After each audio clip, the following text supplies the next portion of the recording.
really nice to be with you today, and I was honored by the invitation. And I understand that you want me to talk about what's going on in the region right now, give you the state of the valley, and I will do that. I relish that assignment.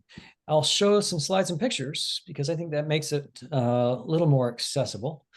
Um, so here we are. I always like to start whenever talking about our region, just to remind people of a few things. One thing I must remind you of is that our region is extraordinary. Um, there's um, there's no other region quite like it. And I don't mean that ever in a braggadocious way. In fact, I'm not sure we can even take credit for all of the things that have happened here.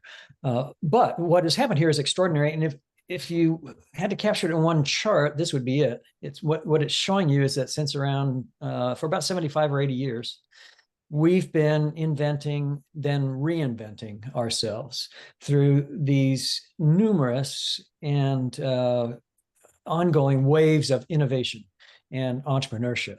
That's what's so extraordinary about us.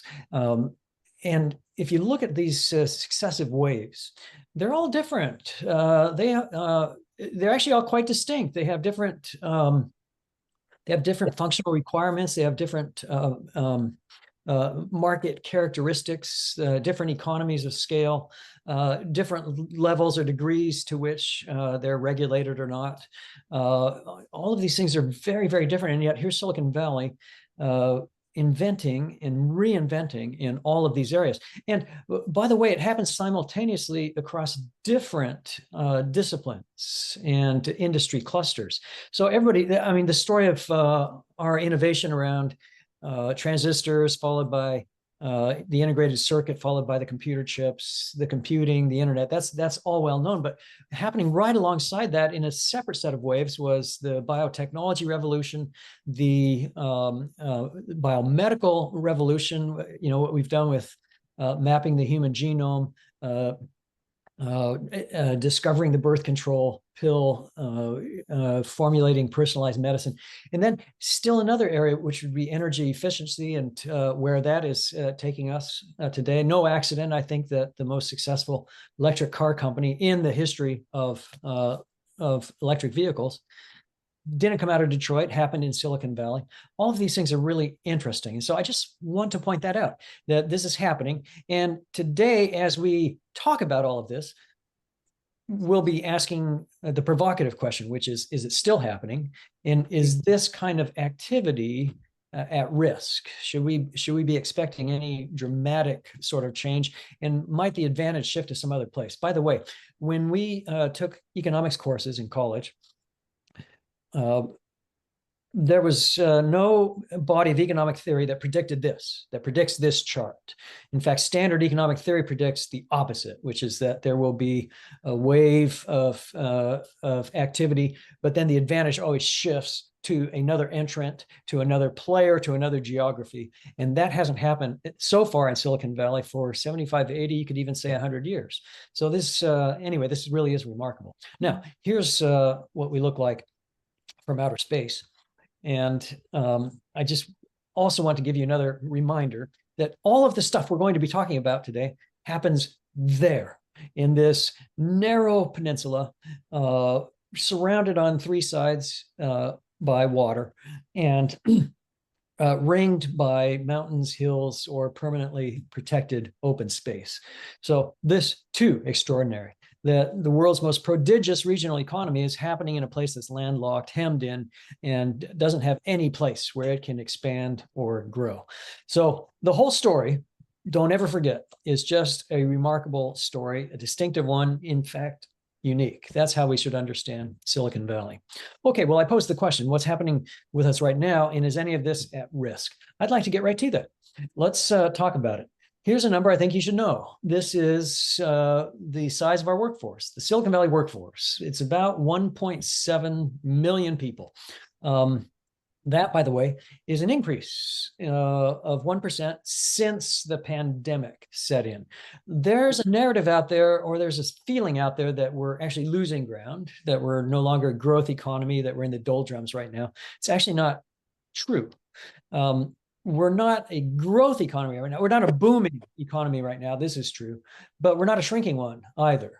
we've actually gained ground since that pandemic set in, and that's how we should understand this. This, by the way, is our unemployment rate, and you can see that it spiked upwards during the pandemic, never got above 14%, but then it came right back down as the economy gradually reopened and restored itself to normalcy, and we've just been right around 3.5% unemployment.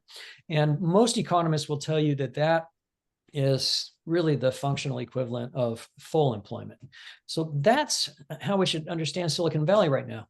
But when you pick up the newspapers, that's not the story you're hearing. The story you're hearing is that we are being socked by the layoffs that are happening in the tech sector in particular. And so I would actually like to speak to that. And it is true. There are layoffs happening in the tech sector. And I think for us to understand those, we need to understand a few things. The first thing we have to understand is that when the pandemic set in, most of us thought that that would be the death knell of the Silicon Valley economy, that we were now going to shut down. It turns out we couldn't have been more mistaken. The pandemic was a bonanza for the tech sector in Silicon Valley. It turns out that their demand for our products just shot through the roof because now we understand.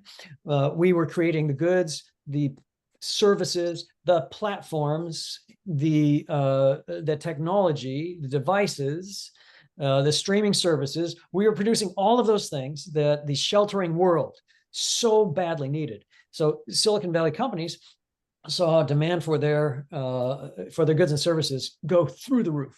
And as a result, there was a massive amount of hiring that went on, and a lot of companies leapt to a conclusion, and which was that this would be their new normal. Then when the pandemic started to recede, the demand for those same services at that same level actually did start to dry up. And a lot of tech companies realized in that moment, oh, we overhired. We need to make some calibrations. And I think that's how we should understand what is happening in the tech sector right now. There's recalibrating, there's some repositioning, and there's also some efficiency moves going on. Don't forget, at the same time that that's happening, a pretty tough marketplace out there. There's market saturation. Silicon Valley products and services really have saturated the market. I mean, just think about your phone. Apple and its competitors have reached a stage where every person on the planet is holding their product in their hands. And how do you achieve market growth after that? In other words, there is this saturation effect. That's one thing that tech is looking at. They're also looking at political instability, international events, including wars. And they're looking at runaway inflation. Until recently, they're looking at some instability in the markets. All of that has caused tech to be cautious. Instead of the gangbusters approach that they took to employment and other things, they're being cautious right now, and they're on an efficiency kick. And so, as a result, sure enough, we've seen 40,000 layoffs since August of 2022, and 40,000 is a big number, but we should understand that number in perspective. And so, I'd like to help you with that. Let's put 40,000 in perspective. If we were to look at that number as a percentage of our total workforce, we're still talking about less than 2% of the workforce. Less than 2% have been laid off. So again, small number. And remember, I showed you a slide or two back that our unemployment rate is fixed. It's actually not growing as a result of the layoffs. And so we can only conclude one thing. Most people who are being laid off are finding employment still within a very short time. And we have surveys, ZipRecruiter and other surveys that show that most people were back on their feet within 6 weeks, 3 months. So we have created an economy that can absorb tech layoffs. And they typically will go to startups, they will go to fintech, ag tech, health technology. In other words, this is an economy right now that can absorb that level of layoffs. And by the way, if you wanted to understand the layoffs as a percentage of just tech, of the tech workforce, It's around 6-7%. That's where it's at. Let me give you some further perspective. Way back when, in the year 2000, when we had the dot-com bust, that was 300,000 jobs that vaporized almost in an instant. So we should understand that this is nothing like that. Nothing at all with that. And so that's what I think we should understand about the layoffs and what's going on right now. We're experiencing incremental growth. And this chart maybe tells you everything you really need to know about Silicon Valley, which is that we have a record-breaking market cap. Despite the layoffs, despite the efficiency push, despite some downsizing, companies are laying off in one one segment of the company, but they'll be hiring in another division. So both things will be happening simultaneously. And the companies through this period of time have achieved record profitability. To the point where our market cap, remember, that's the value of all of the shares of the publicly traded companies, that has gone now beyond 16 trillion. This chart actually needs an update from last month, but our market cap, 16 trillion, record breaking. So I think that's how we need to understand the Silicon Valley economy overall. Now, having said that, we'll also talk about other aspects of the economy, other segments of the economy that may not be faring so well. But I think we should understand that Silicon Valley is not dead.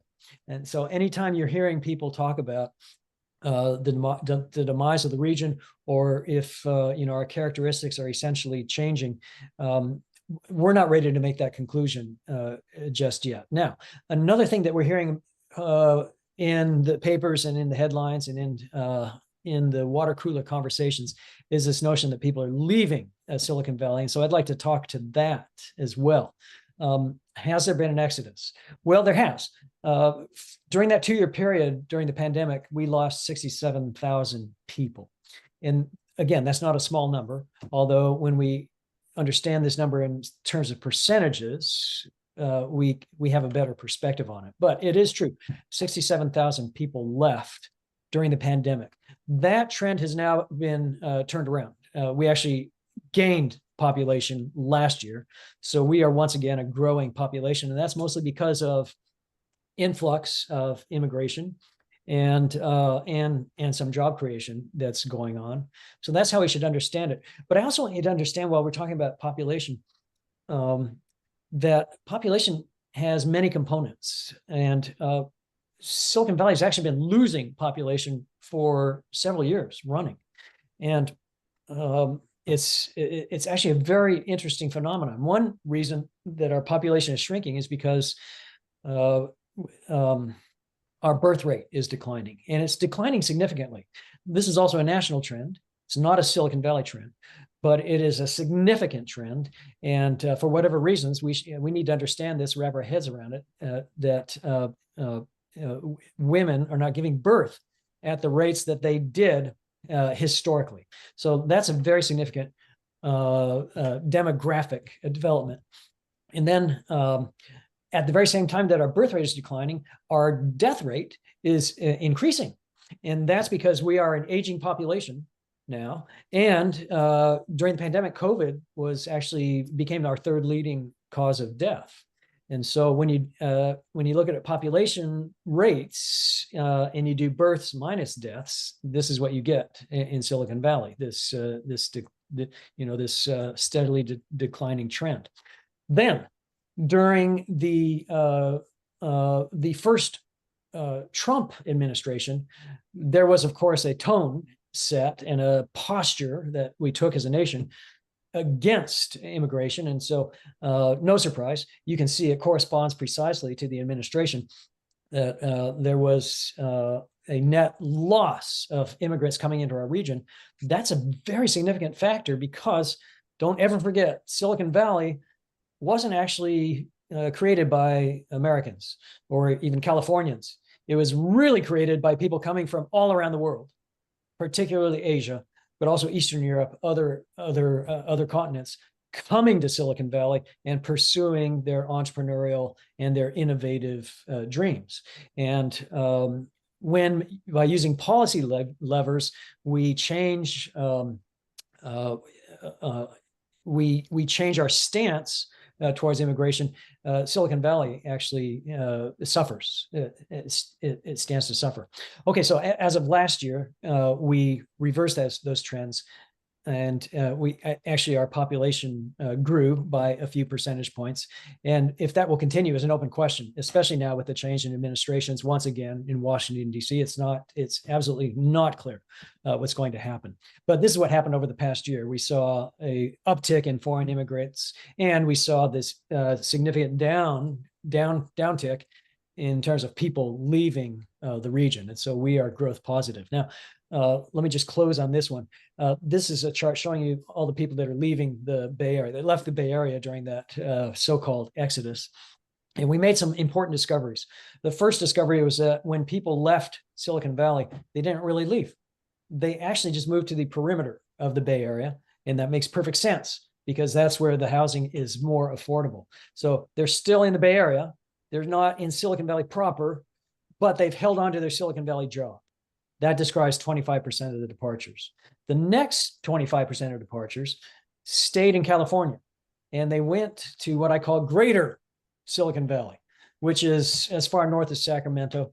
But remember, you now have the right, the privilege, the possibility of working remotely and just coming into the office 1 or 2 days a week or on demand by your employer. And so people took that option and they moved to the northern part of the state where it's very affordable housing, kept their Silicon Valley job, commuted in as necessary, mostly worked remote. So that's probably how we need to understand at least half of the departures during the pandemic. The other half went to these places that you see, Seattle, Austin, Texas, sure enough. Las Vegas picked up a lot of Silicon Valley types. So that's how I think we should understand the exodus. And the trend, don't forget, has now reversed. I think there's a more important question that we should also ask.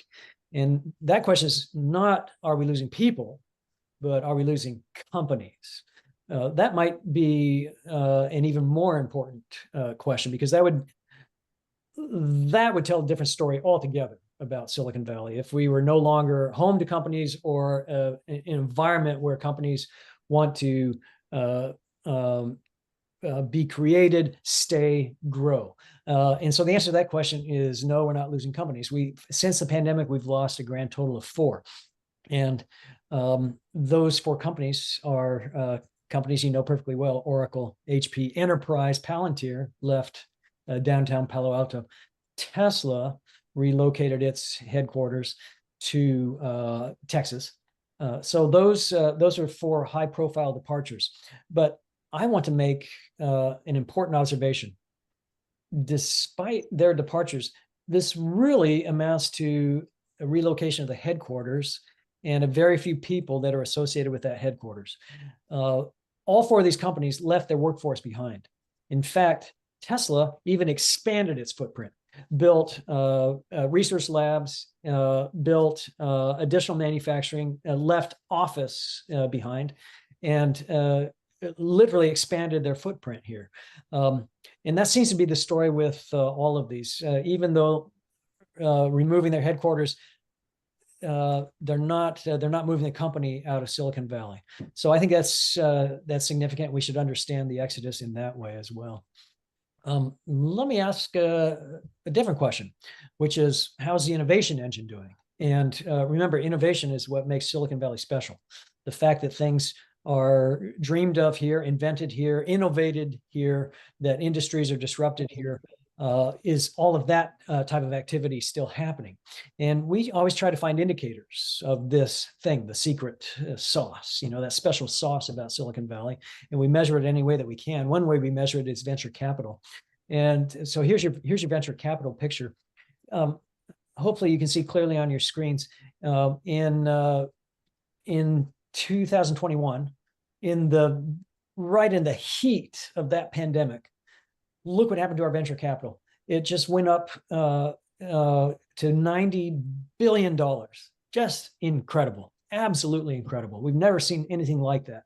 And It's because there was all of that stuff that I earlier described happening in Silicon Valley. And there really was this fear on the part of investors that they just didn't want to miss out on that activity. And so they call that FOMO, fear of missing out. There was a lot of FOMO investing. That happened for sure in the year 2021. We didn't repeat anything like that in the succeeding 2 years. And we don't have closing figures yet for 24, but it will be in that same neighborhood. I always tell people that when you have a chart like this, you have to take the spike out. So if you were to remove the year 21 from this chart, what you would see is a steady, the steady growth in venture capital, trending positive, trending up in that northeasterly direction. Most years exceeding the years previous. And I think that's how we should understand venture capital right now in Silicon Valley, even though these last 2 years, our numbers are a little less than they were previously. I think what's more important, perhaps most important, is our share of venture capital, and that continues to be robust. We have about a third of all of the nation's venture capital. We have about 80% of California's venture capital, and that's how you should understand us. I'll say one other thing about the tech economy and the innovation that's happening around it. A lot of people think that artificial intelligence is the bellwether. And the question is, will Silicon Valley be on the front end, the leading edge of artificial intelligence, and wherever that happens to take us and happens to take our economy?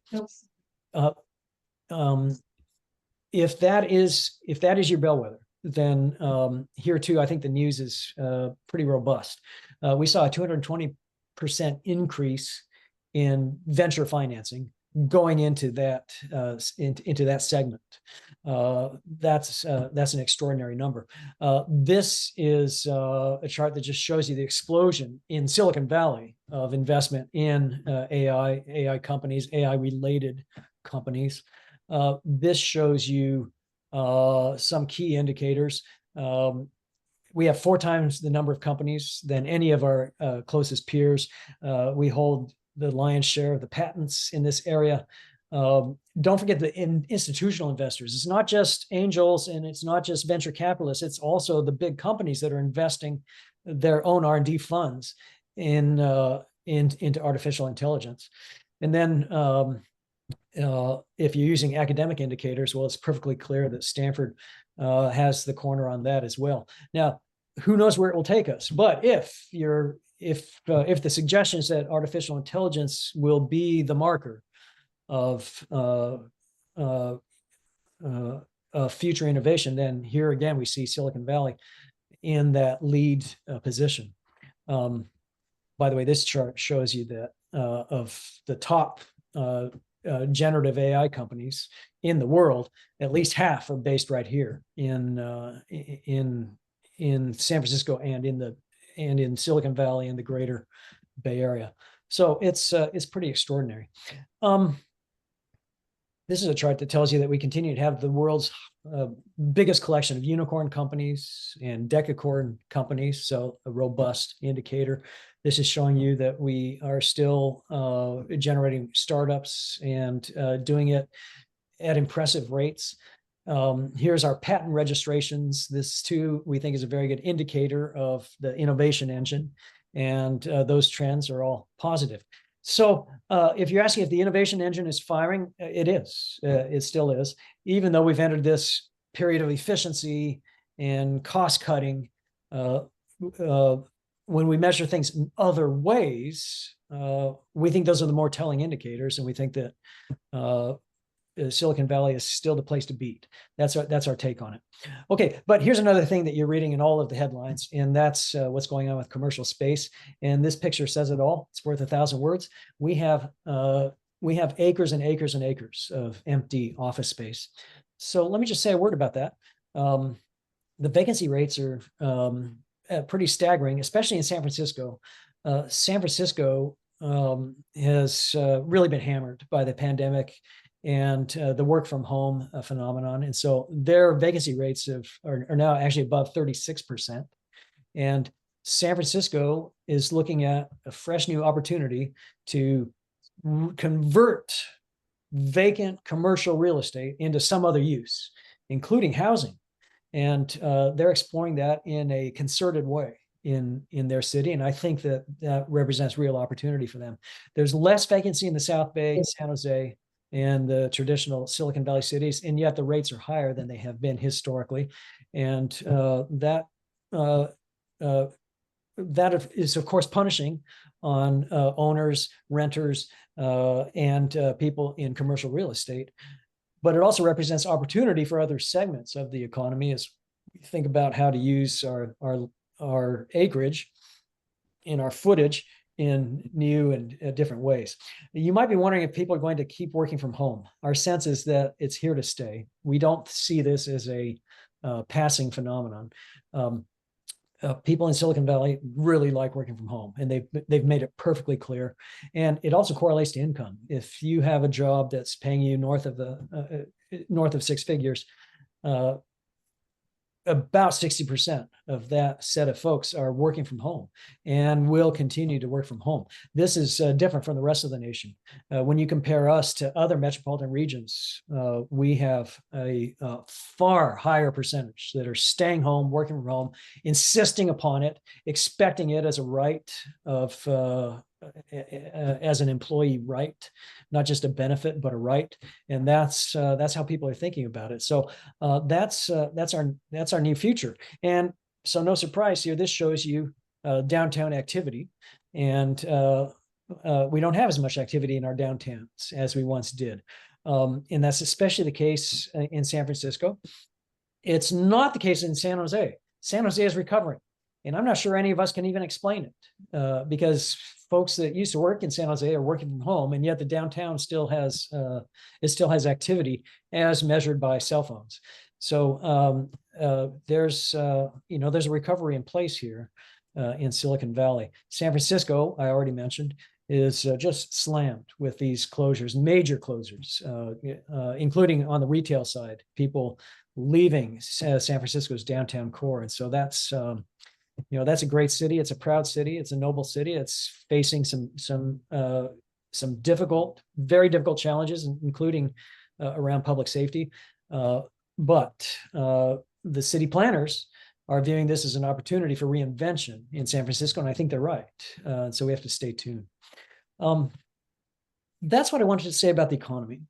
And maybe I should take a break right there and ask if anybody wants to make a comment, ask a question.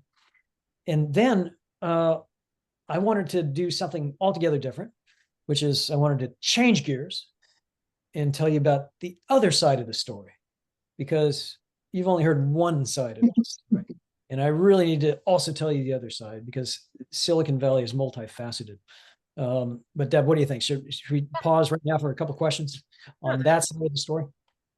I'm not going to look for raised hands. Why don't we have a good? I think I see Luis. Yes.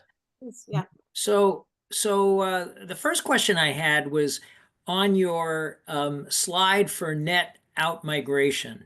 Mhm. And you had an explanation that made sense for the Trump years, Yeah. but it seemed like net out migration accelerated during the Biden years. And I wondered if you had a similar explanation for what went on from 2020 to 2024. No explanation other than the pandemic. That's my explanation. That drove the And the pandemic was done by the time Biden came into office. I mean, we were recovering then, but the acceleration, net out migration spiked big time, according to your chart, in like 2021 and 22. And so that was why I didn't understand what your explanation for that was. Yeah, and that's what policy of the Biden administration would have explained that. Yeah, we started sheltering in 2020, and we were still sheltering all through 21 and into 22. And it's that period of time. Yes, it's a new administration, but that was the period of time when people started leaving the Bay Area because they could. They discovered that you could work remotely and still hold on to your Silicon Valley job, and it just made sense. It made sense from from a financial standpoint. So that's my only explanation. Thanks. No, absolutely. Yeah, Claudia, I see you. Yeah, basically, I see that when you say that work from home becomes more of a right, it seems to me that that may change as well, because as you know, the Doge with Elon Musk and everything, they are fighting the fact that people are like, even the government officials, if they are looking into all the rate that they're working, they are not showing up. It's basically there's only 1% of the government people that are actually working in the offices, and they are going to try to do that. And I looked at the now it seems to me that there is indeed a big media exaggeration and making sure that everyone freaks out like, oh my God, Silicon Valley isn't doing well. And I noted also that there was birth issue due to work. Maybe it's, I don't know. But I'm on the hospitality side, and I see that the fact that if a right to work from home becomes more something that is more permanent, it's going to be still impacting the travel business incredibly. And just to note, Google itself has just $2 billion, had a $2 billion budget annually for travel, which isn't there anymore. And therefore, on my end, hospitality industry is suffering big time because of that. But I also noted on your papers that in 2019, for us, at least it was the best year, but you did note it that on the Trump administration year, there was a lower, I would say less immigrant coming with visas, but yet it was one of the best exploding year. And I think regardless of it all, I strongly believe, although I'm a hardcore Democrat, that the Trump administration may change the way we're seeing things, and people are going back to work, and hopefully that's going to help us in Silicon Valley as well, and refueling also the empty commercial space that's going to happen here. So do you anticipate any change on that right to work from home because of the new administration?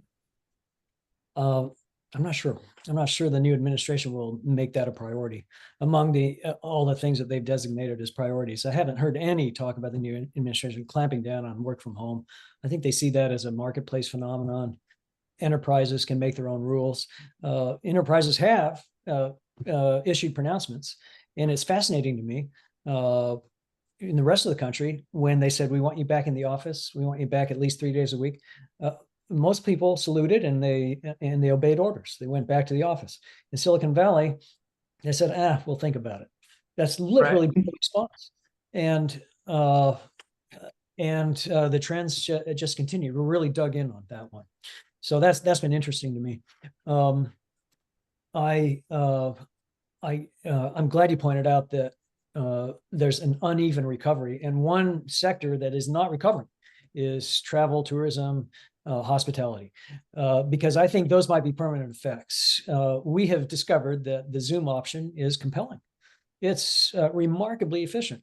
And so it means that there will be fewer meetings, a lot less travel, and I mean especially plane travel, because now you can hold those things, you can hold those same meetings over Zoom, and you can eliminate the trip out and the trip back, and the efficiencies are just compelling. They're too compelling to overlook.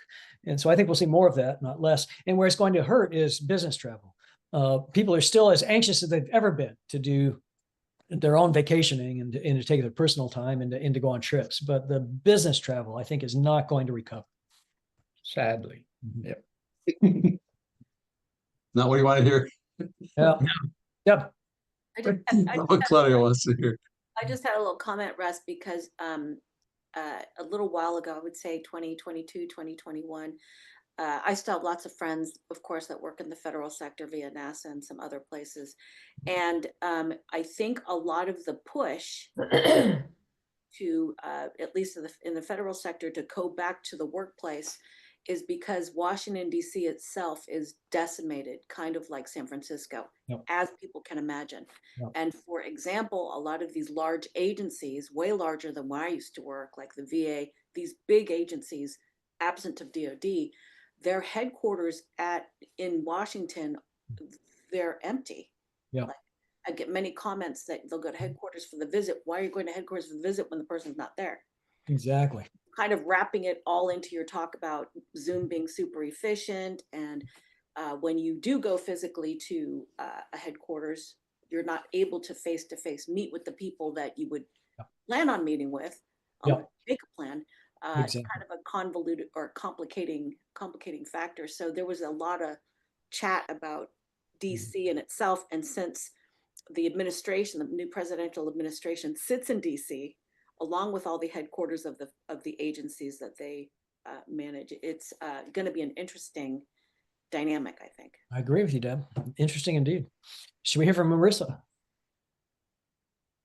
Thank you. Two things, and I think I am anticipating your next section, but if good. not, I wanted to raise it. Yep. Income inequality. Yep. Yes, that's not okay. Excellent, excellent. I've got some charts on that. Okay, great. And then, and hopefully some potential solutions, because my other question would involve the role of higher education in that particular quest. So again, I intuited I was anticipating your next section and would just love to hear it myself, because that's a concern of ours at the college, and I hope and assume in many other places. How about if we take that as the perfect segue to start talking about these other issues? I've been talking about the economy, and I've been talking about the ecosystem, and I've been talking mostly about the tech sector. Now I'd like to talk about the people that are living here in Silicon Valley. And the question is, how are people doing? We know that the companies are actually thriving. Are people thriving? That's a good question. So one way we measure that is income, because income is one measure of well-being. It's not the perfect measure. It's not the only measure, but it's one measure. And so let me start by showing you this. In the United States, the average annual earnings is around $80,000 average.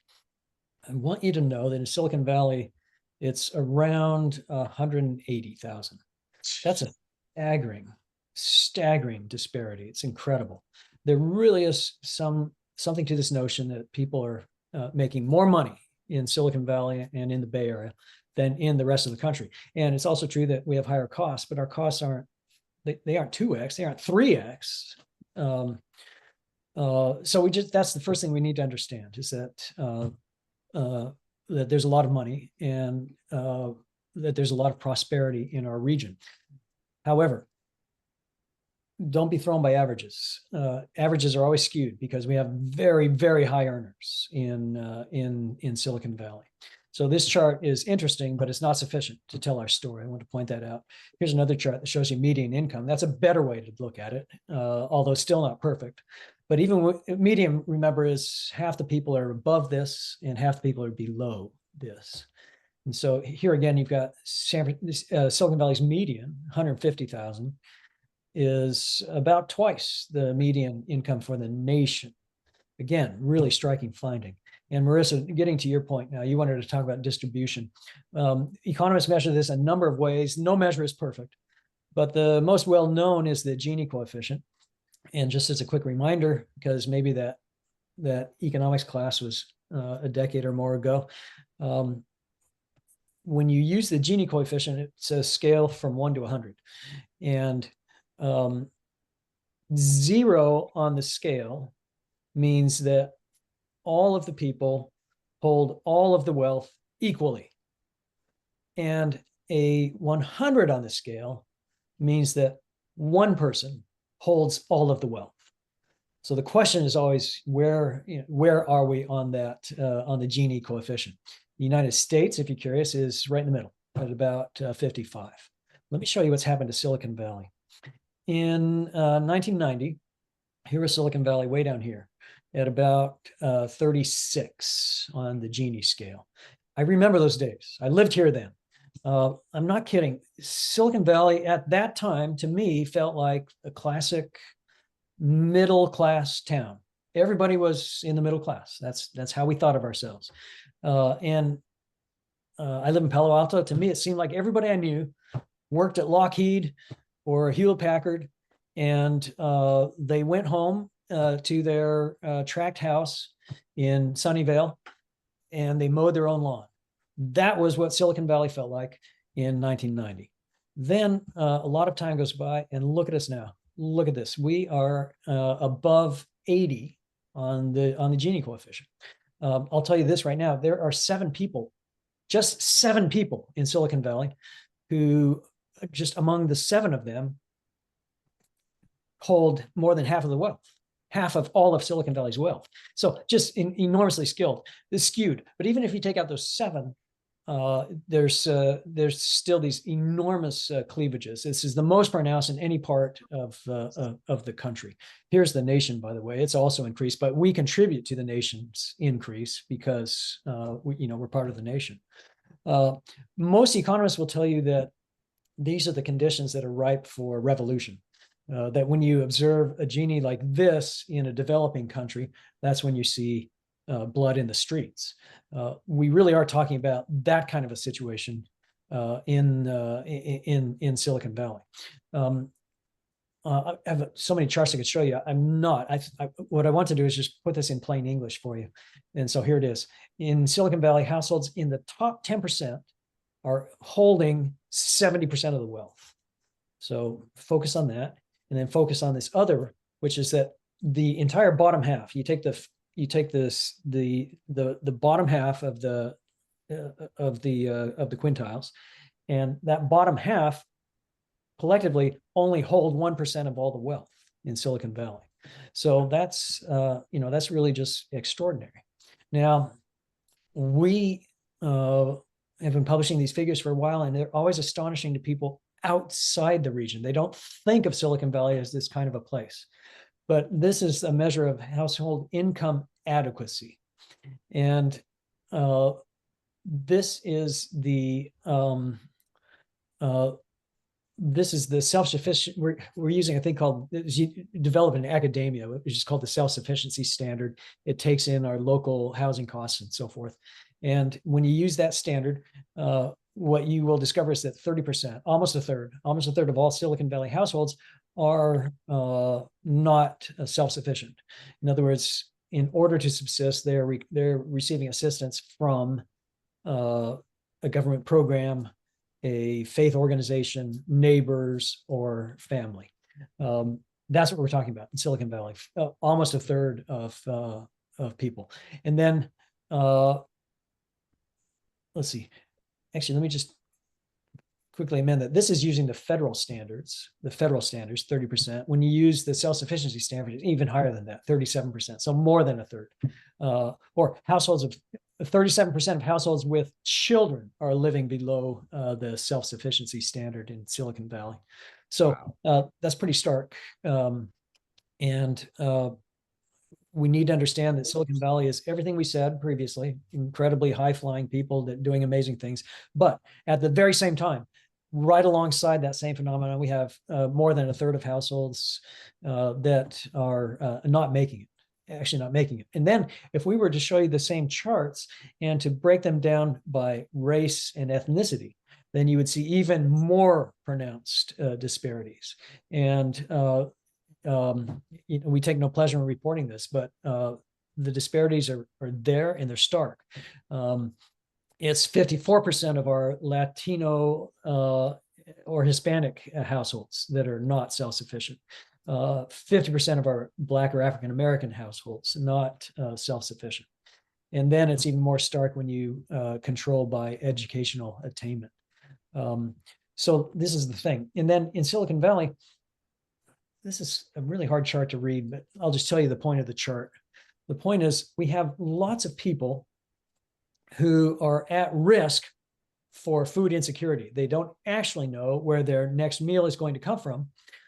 However, they make too much money to qualify for the government program.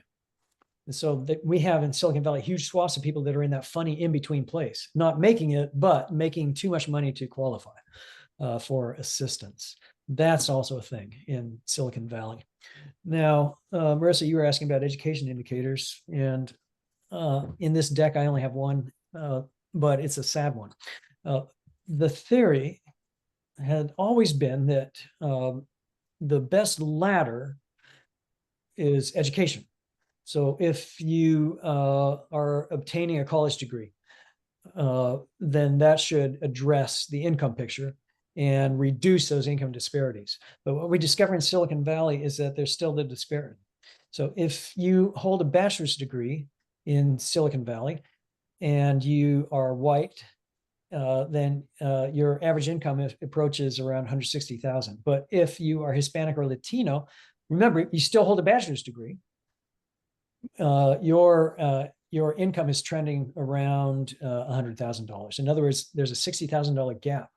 Same level of education. That's a pretty staggering finding. Then here's another theory was, well, if we can get people into the tech sector, then that's an even better ladder to address these disparities.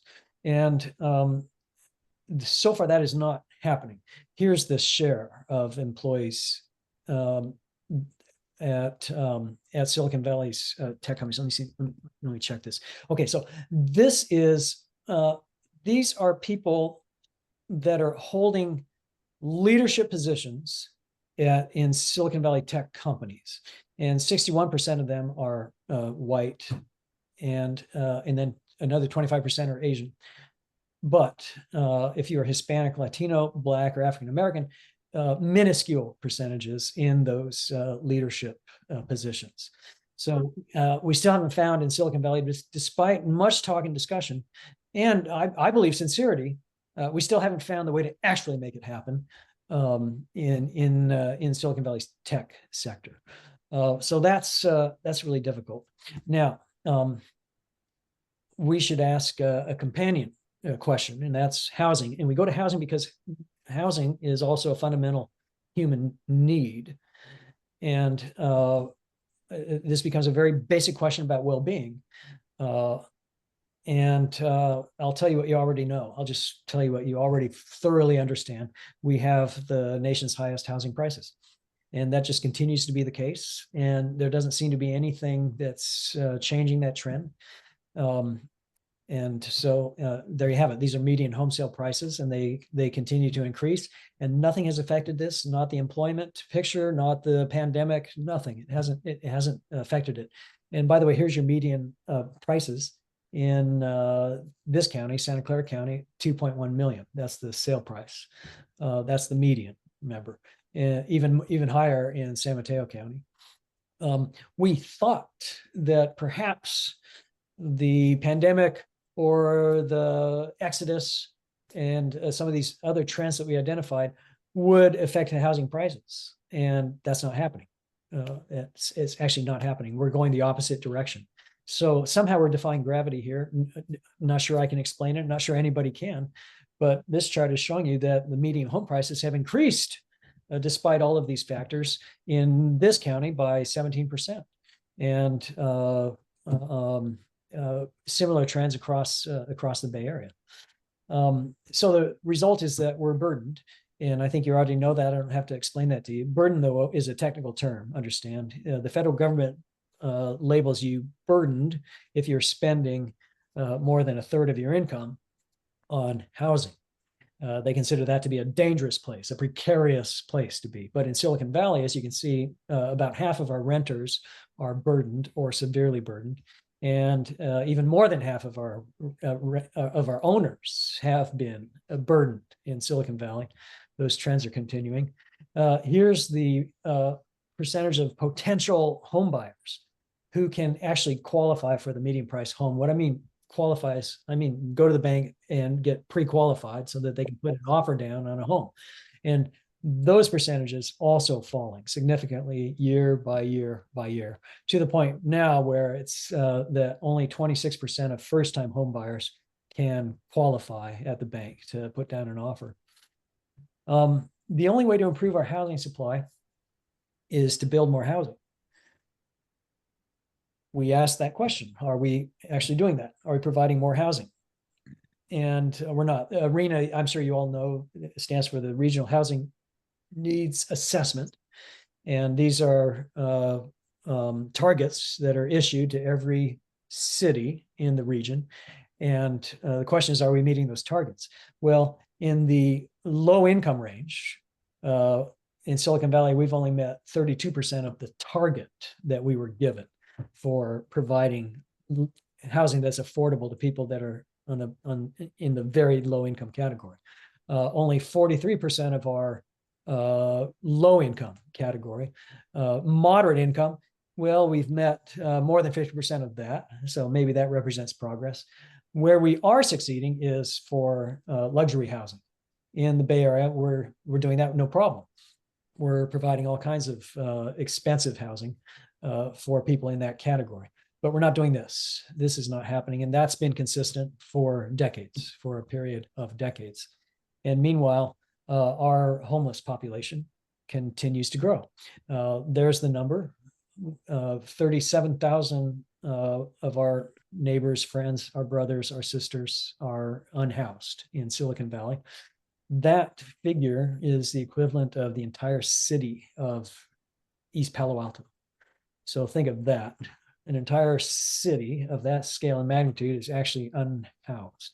That number would be dramatically higher were it not for the interventions that we have mounted and for the heroic work of NGOs, faith-based organizations, philanthropy, and government programs. But despite all of those Herculean efforts, the number continues to grow, and it's directly linked to the cost of our housing and the difficulty that we're having making inroads in some of those other trends. I think this is my last chart. I always enjoy enlightening people. I talk to lots of people, or I listen to dialogue, or I eavesdrop on dialogue about homelessness. And I think the narrative out there is that people who are homeless have made some bad choices and are experiencing the consequences of those choices.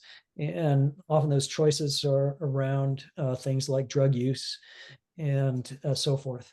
And of course, that's true, but that's not telling the whole story. According to interviews, most people who are homeless because they lost their job. And I think we all know people that are just a couple of bad breaks, one or two bad breaks from becoming homeless themselves. And then the other leading causes, besides alcohol or drug use, is bad separations, bad breakups, evictions, fleeing a situation such as domestic violence. These are the things that are driving homelessness in our region. So all of that by way of telling you that Silicon Valley is a very interesting bifurcated place. We're this place that's doing the most amazing things on the planet, creating the most opportunity we've ever seen, creating wealth at a pace and a scale that has never been equaled in the history of the planet. All of that is happening here and is happening right alongside some very desperate situations and circumstances for the people that live here. Okay, so that's what I wanted to share with you today by way of the state of the Valley. And Deb, I'm back in your hands. If you want to do a little more dialogue before we say goodbye, I'm perfectly open to that. Russ, amazing information. I always get very into the details when you talk and brief at this level, and we really appreciate it. I want to open it up though for folks that might have questions for you on these later subjects and how they may relate to the beginning subjects you had, because it's a big intertwined set of pieces of information that you've given us. So thank you so much. Anybody can ask Russ whatever questions. I saw Luisa's hand. So I was fascinated. First of all, I want to say I am a big fan of you and Joint Venture and your poll and your annual. I go to all those, when I can. And thank you. And I mean, you do a huge service for Silicon Valley. Just wanted to say that up front. Thank you. Appreciate it. I appreciate it so much. You touched on a question that I have seen debated a bit, which is, how is education a solution to some of the things the problems that you've talked about? You had a slide that said it's not a solution to racial inequality, but you quickly jumped over a slide that I thought might have some insight is education a solution to the income inequality? I mean, is it still the pathway that we thought it was to rising incomes, or did you have data that showed that it's not? We don't have any data showing anything. In other words, that leads to a conclusion, right? That says the solution therefore is. We don't have that. All we can do is show that the disparities are there. They're persistent, becoming more pronounced, and education hasn't closed those disparities. That's the extent of the. Is it among race or among income overall? I thought you showed a slide that said education still, the more education you have, the higher income you can expect. Is that still true? I don't have that slide. I Okay, it was really fast. You went through it so fast, I didn't see what was. Yeah, and that's my bad. But I don't think I have a slide that shows that. But that's always been the theory. If you'd like to, Yes. the path to a higher income is a degree or multiple degrees, and that narrative isn't false. It's not a false narrative. You can show that there's a correspondence there, but we are also living in changing times. The degree is becoming less necessary. That's one thing that's happening. We're seeing that. And experience is becoming more necessary. But we have also discovered, and that is the slide that I sat on, which is that if you're from certain ethnicities, you may have the degree, right, but it hasn't translated into, it may have translated into more income, but it didn't translate into equal amounts of income. Yes. It hasn't created income equality. It hasn't done that. We don't have that result in Silicon Valley. No. Next. I'm sure there are other questions for Russ.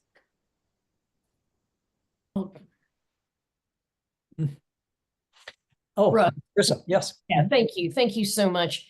And those are great slides. I also want to echo what Luis said, because just the annual poll and the event, we always find them remarkable. And this past couple years, we've just concluded in the implementation phase of a major strategic planning process for the college, which I co-chaired with 2 colleagues. And we used your data as a basis for that. And so that was tremendously useful in terms of the job position prognostications. Really, that was tremendously helpful. But I mean, and you referred to it as a moral imperative. We have this disparity. Yes. And even in the most cold-blooded abstraction of it, history and current events show us that social unrest results from that type of income disparity. Yes, it does. So what, and none of us has a crystal ball, magic wand, nothing, but what do you think? I mean, with your expertise, what are some potential solutions here? Oh man, I don't have a solution. Yeah, it's a huge question, I know. It's a huge question. If the solutions were obvious, we would have done them already. So one observation is just that this is hard. This is about as hard as it gets. And the trends are universal, but they're more pronounced here than other places. So that's one thing I can tell you. Another thing I can tell you, though, is a lot of people are thinking of Silicon Valley and the Bay Area as a bubble where national trends aren't obtaining. And that's also no longer true. This is really interesting to me. We think of the Bay Area as being extremely blue, for example. It's less blue than we thought. There were more Trump voters in the November election than anybody anticipated. He picked up 5 points over the 2020 election. And then you mentioned our poll. The poll we put in the field in the fall asked people's attitudes and dispositions toward the technology sector. And astonishing findings, negative feelings toward the sector, scapegoating tactics against the sector. They're holding the sector responsible for social problems, for the economic problems that we've identified here, accusing the sector of having lost its moral compass, holding too much power and influence. In other words, you could say that if a lot of people are interpreting the 24 election as a revolt against elites, and in Silicon Valley we see that same dynamic. Only here the elites aren't holders of government office necessarily; they are tech elites. And now it's tech elites that are coming to be seen as the villains in this story, and fueling these populist kinds of reactions and populist pressures. We're not immune, is what I'm saying. Absolutely not immune. So it's a way of agreeing with the premise of your question, Marissa, without venturing the answer, because I don't have it. Thank you very much. I understand. We just wish we could. I mean, we're doing our best to grapple with it in some way, all of us. Yeah. Good. Anybody? Well, this has been fun for me. I have one more glad. question about homelessness. Yep. You know, you presented the homeless number as a single number, but I think we all kind of instinctively understand that, you know, that covers people on the street, but it may cover people living in mobile homes or vehicles. It covers people who are couch surfing. Yep. I'm wondering if there's anything that you've seen in that data that leads you to the kind of solutions that you think might actually work at least dealing with some or all of that problem. I'm going to disappoint you once again. We're really good at laying out the facts, very good at doing that. But the facts don't impel us to the solution. That takes experimentation, including bold experimentation. It takes investment. It takes levers of policy. And, you know, the region has to be willing to do that. And it has to be willing to do it at scale. And which path, or if it's all of the paths that have to be taken together, I mean, that's, I'm not prepared to give you the answer. It's just very, yeah, thank you. Very quickly, I know you no doubt need to get out of here, but Luis again triggered something in my own. Do you think instinctually that a minimum income provided, do you think that would be any sort of solution here? There have been positive studies on that. Yeah, there's a lot of proponents that think there should be a universal basic income. I'm not prepared to say that's the solution. I don't think there is a solution. I don't think there's a silver bullet. There just isn't. A UBI would undoubtedly have an effect, if only a marginal effect. It would take people on those margins back out, and that would improve the model. We can say that for certain. If it addresses all root causes, I think that would be going too far. Thank you. Good. Well, it's been a pleasure. Thank you for your invitation. And put March 7th on your calendar. We'll be at San Jose State for the 2025 State of the Valley Conference. Thank Great. you for your presentation. Thank you so much. Thank you, Pleasure. Russ, for your time. Thank Really you.